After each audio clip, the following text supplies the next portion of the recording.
Hi, this is RN Bhaskar from Bhaskar Ki Business Baatein. This is a channel that brings you stories, conversations, and policy analysis. Our policy analysis are based on numbers and not just opinions. Because the numbers are right, the opinions can be right. But the numbers are wrong, your opinions will be wrong.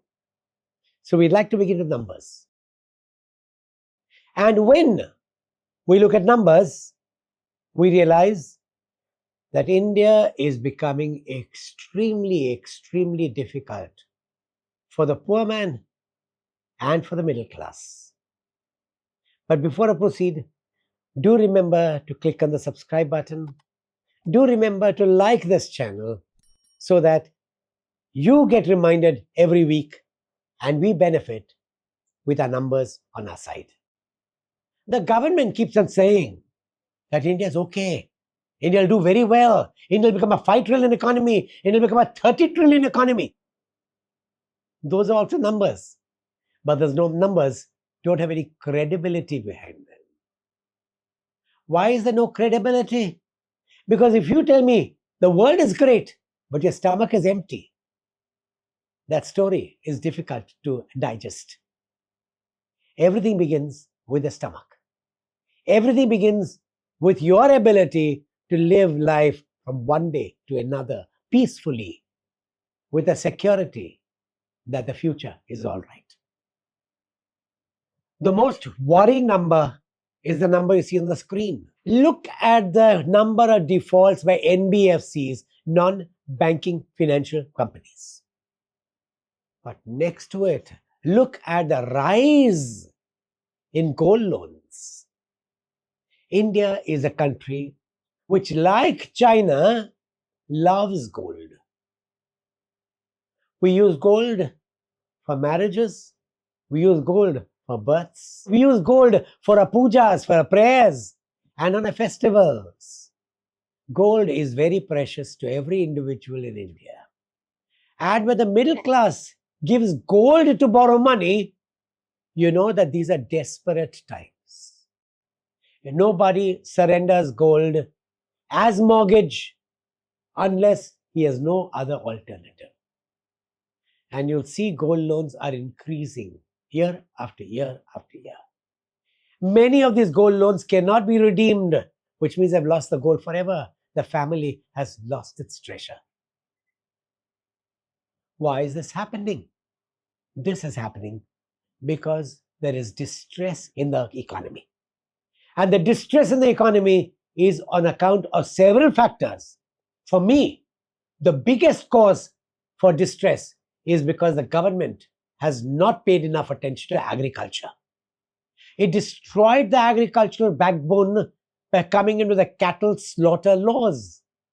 Do watch my earlier podcast on cattle slaughter.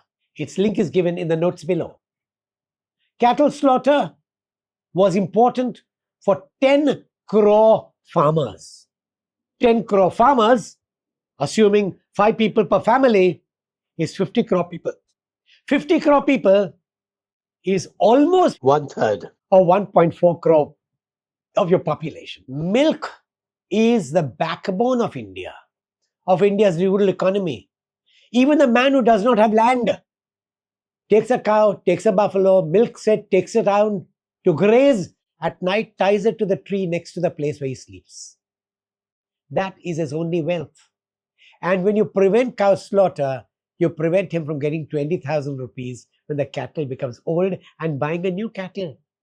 You've destroyed the backbone of India's rural sector.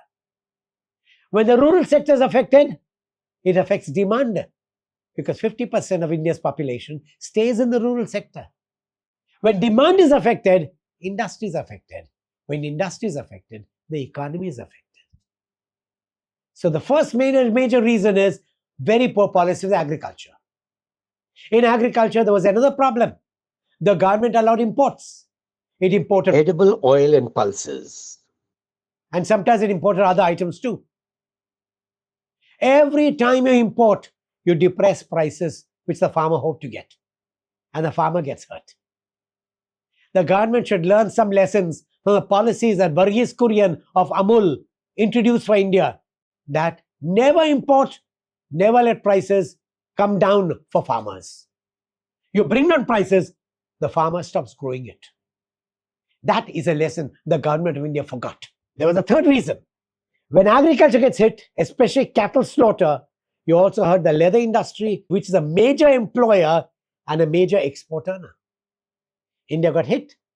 And when you hurt exports, you hurt India's balance of trade. Look at India's balance of trade. So that was the first reason. The second reason was the government's desire to put more money into capital-intensive industries under the PLI scheme, Performance-Linked Incentive Scheme.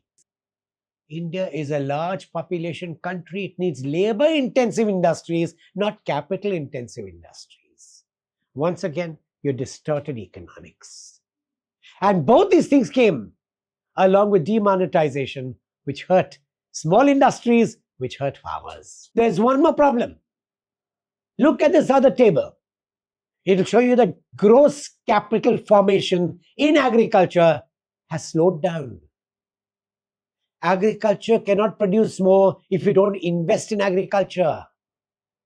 You've invested in industry, please invest in agriculture because 50% of your population is there. Teach them to go value added with food processing. Create policies where the farmer's prices are not hurt so he learns to produce more. And of course, all these have caused India's exports to decline, India's imports to increase, and India's desire to protect domestic industries by increasing import duty rates is also disastrous. The government says we are protecting domestic industry, but that is what Indira Gandhi said. That is what we said in the 1970s, in the 1980s, in the 1990s. Every protection of domestic industry makes industry becomes inefficient and the consumers pay more. Today, the middle class is under pressure. Taxation is hitting him. The absence of jobs is hitting him further. Why are there no jobs? Because there are no investments. Why are there no investments? Because government's policies for industry are not investor friendly. Please remove this desperation in India. Please become business friendly. Please become citizen friendly. And please become investor friendly. If you do that, India can be saved. If you don't do that, we are going to get more desperate in the coming days. Lastly, please remember this desperation is only the beginning. With the advance artificial intelligence, at least 20% to 30% of existing jobs will disappear. Which means you have to create 30% to 50% more jobs. We are not even creating more than 10% jobs. Job creation has to be on a war footing, and I hope the government does it for your future, for my future, for the future of this country. Thank you very much for watching this. As again, do subscribe. It makes a difference for you and for us. Thank you.